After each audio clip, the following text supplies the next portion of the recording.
The morning mist hung heavy over Portsmouth Harbour as Lady Catherine Ashford made her way through the Naval Hospital's corridors. The smell of carbolic acid and suffering filled the air, but Catherine had grown accustomed to it over 6 months of volunteer work. "Lady Catherine," called Dr. Morrison, "I must advise against visiting Ward 7 again. Captain Blackwood has been difficult." Catherine paused, adjusting her basket of books. "Difficult how?" "He threw a chamber pot at Nurse Williams yesterday. The man's been here 3 months and refuses most treatment." Catherine knew of Captain William Ironheart Blackwood's reputation. At 32, he had distinguished himself in a dozen major engagements, earning his nickname for his seemingly indestructible nature. That was before the Battle of Tortuga, where Spanish cannons took both his legs below the knee.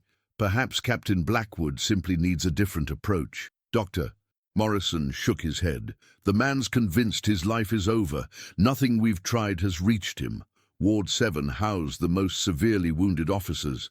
Catherine found Blackwood staring out the window at the harbour, his face bitter with resignation. Even seated in his wheeled chair, he cut an imposing figure. "Come to gawk at the cripple?" he said without turning. "The show's rather dull today." "Actually, I came to return this." Catherine placed a leather-bound copy of Robinson Crusoe on the table. "I borrowed it from your cabin aboard the Defiant before she was decommissioned." Blackwood glanced at the book, then at her. "You were aboard my ship. I was part of the medical team after Tortuga. Your first mate, Mr. Henderson, mentioned you were fond of Defoe's work. Henderson always was too talkative. How is the old sea dog?" "Recovered fully. Assigned to HMS Intrepid as first mate. He asks about you constantly." "And what does he say when people ask about his former captain? That I'm a broken-down invalid?" Catherine studied his face. Beneath the bitterness, she saw deeper anguish. A man who had defined himself by his ability to command at sea. "He says you're the finest captain he ever served under. He also says you're too stubborn to know when you're being stupid." Blackwood laughed despite himself. "That sounds like Henderson. He's not wrong about either part." Catherine leaned forward. "May I speak plainly? I suspect you will regardless. You're wallowing. You've decided that because you can't stand on a quarterdeck the way you used to, your life is over. You're so busy mourning what you've lost that you can't see what you still have." "And what exactly do I still have?" Blackwood's voice was dangerously quiet. "I'm a naval captain who can't climb rigging, can't stand steady in rough seas. What use is a sailor who can't sail?" "The same use he always was, leading men, making decisions, and using the finest tactical mind in the Royal Navy." Catherine's voice grew passionate. "Do you think your men followed you because of your legs? Do you think you won battles by running up and down the deck? You don't understand." "I understand perfectly. You're so focused on your limitations that you've forgotten your strengths. You're letting the Spanish win by destroying yourself more thoroughly than their cannons ever could." Blackwood stared at her in shock. No one had spoken to him like that since his injury. "You have no idea what you're talking about." "Don't I?" Catherine pulled out a thick folder. "These are after-action reports from every engagement you've commanded in 5 years. In every single battle, your victory came from superior tactics and leadership, not physical prowess." "Aye," she continued. "At Nassau, you defeated a superior Spanish force by outthinking their admiral. At Port Royal, you saved a convoy by anticipating enemy movements. At Tortuga, you sacrificed your ship to save hundreds of civilian lives. That wasn't about your legs. That was about your heart and mind. Those days are over." "Why? Lord Nelson lost an arm and an eye, and he's still commanding fleets. Nelson can still walk, and you can still think. You can still plan. You can still inspire men to follow you into hell itself." Catherine's voice softened. "Captain, I've spent 6 months watching brave men struggle with life-changing injuries. Some give up, convinced they're useless. Others find new ways to serve that make them stronger than before." Blackwood was quiet, staring at the harbour. Finally he spoke. "What would you have me do? The Admiralty has pensioned me off. The Admiralty isn't the only organization that needs experienced naval commanders. What do you mean? Catherine hesitated, then made a decision. I represent a private organization involved in activities that require naval expertise, but operate outside official channels. What kind of activities? Helping people who can't be helped through official channels. Merchant vessels threatened by pirates where the Royal Navy can't patrol. Rescue missions in hostile territories. Humanitarian efforts requiring military precision. Mercenary work. Using your skills to help people who desperately need help. Your experience and tactical knowledge could save lives. The wheelchair doesn't change that. And you think I'm capable of such work? I think you're capable of anything you set your mind to. The question is whether you're willing to try. For the first time in months, Blackwood felt something stirring, not hope, but curiosity. What would such work entail? We have a situation in the Caribbean. Pirates attacking merchant vessels carrying medical supplies to fever-stricken islands. 7 ships lost in 2 months, 43 people killed. The pirates seem to have inside information. And you want me to stop them? I want you to do what you've always done. Protect innocent people. The only difference is doing it in a chair instead of on your feet. The idea was both terrifying and exhilarating. I'd need to see the ship and meet the crew. We have a vessel waiting, the Seahawk. Modified frigate, fast and well-armed. The crew is experienced, though they've never served under someone in your situation. You mean they've never served under a cripple? I mean they've never served under someone who's overcome significant challenges. When can you see her? Tomorrow, 10 o'clock. Perfect. Catherine stood. Captain Blackwood. Yes, thank you for reminding me who I used to be. You're still that man, Captain. You just need to remember how to be him again. The next morning, Catherine found Blackwood at the docks early, dressed in a crisp uniform and seated in a specially designed wheelchair that looked more like a captain's chair. The Seahawk was beautiful, sleek and fast, with a modified gangplank ramp instead of steep steps. The crew of 20 experienced sailors assembled on deck, showing curiosity and uncertainty as their potential captain navigated the deck in his chair. "Gentlemen," Catherine announced, "this is Captain William Blackwood, formerly of HMS Defiant." The crew murmured, recognizing the name but clearly not expecting to see him in a wheelchair. "I know what you're thinking," Blackwood said, his voice carrying across the deck. "You're wondering how a man in a chair can command a ship." He moved to the center of the deck, where everyone could see him. "I can't climb rigging. I can't run across the deck in a storm, but I can read wind and waves. I can outthink any pirate you're likely to face, and I can lead men into battle and bring them home alive." A grizzled sailor stepped forward. "Tom Hartwell, sir. Former boatswain's mate, HMS Victory. How do we know you can handle yourself if things get rough?" Blackwood smiled grimly. "There's only one way to find out. Lady Catherine, cast off. Let's see what the Seahawk can do." What followed was a masterclass in seamanship. Blackwood commanded with the same skill and authority he had always possessed, his chair secured near the helm as he put the ship through her paces. "Hard to starboard. Trim the mainsail. Mr. Hartwell, every inch of speed she can give us." The crew responded instinctively, their skepticism giving way to professional respect as they witnessed his expertise. Blackwood navigated harbor traffic with precision, reading wind patterns with a master mariner's eye.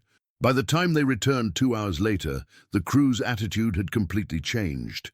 They saw not a disabled man trying to command, but a captain who happened to use a wheelchair. "Well, gentlemen, what's the verdict?" Blackwood asked. Tom Hartwell spoke for the crew. "Captain, I've served under a dozen officers, and I'd follow you anywhere. Chair or no chair, you're a true seaman." "In that case, I believe we have pirates to catch." As the crew dispersed, Catherine approached. "How do you feel?" "Like a captain again," he replied, and for the first time since Tortuga, William Blackwood smiled with genuine happiness. 3 weeks into their mission, Captain Blackwood had proven his tactical genius remained undiminished. The Seahawk had successfully escorted 4 merchant convoys, and the crew's doubts had transformed into fierce loyalty. "Captain, called Tom Hartwell from the crow's nest. 3 ships bearing northeast, flying no colors. Blackwood raised his spyglass, studying the approaching vessels. Their formation told him everything he needed to know. Pirates. And they're hunting. Signal the merchants to close formation. All hands, prepare for battle. Lady Catherine watched Blackwood transform from contemplative man to legendary Captain Ironheart. His wheelchair was secured to a platform near the helm, giving him commanding view while keeping him stable. "Catherine, you should go below. I've been in naval battles before. I'm not leaving." The pirate ships closed fast. 2 sloops and a brigantine, built for speed and aggression. Blackwood studied their approach, calculating angles and timing with mathematical precision. "They're trying to box us in. Standard tactic, use smaller ships to herd us toward the brigantine's guns." How do we counter it?" asked Lieutenant Morrison. "We don't counter it, we use it." Instead of avoiding the pirates' trap, Blackwood sailed directly into it, but not as they expected. "Hard to port, full sail. We're going straight for the brigantine." "Sir, that's exactly what they want." "No, Mr. Morrison, they want us to run while they herd us. They're not expecting us to attack their strongest ship first." The Seahawk surged forward. The crew worked with machine-like precision, responding to commands with absolute trust. "Starboard battery, load chain shot. We're taking out their rigging." The pirate brigantine, caught off guard, tried to bring guns to bear, but Blackwood had anticipated this. At the last moment, he ordered a turn that brought them alongside at an angle minimizing return fire. "Fire!" The guns roared, sending chain shot through the brigantine's rigging.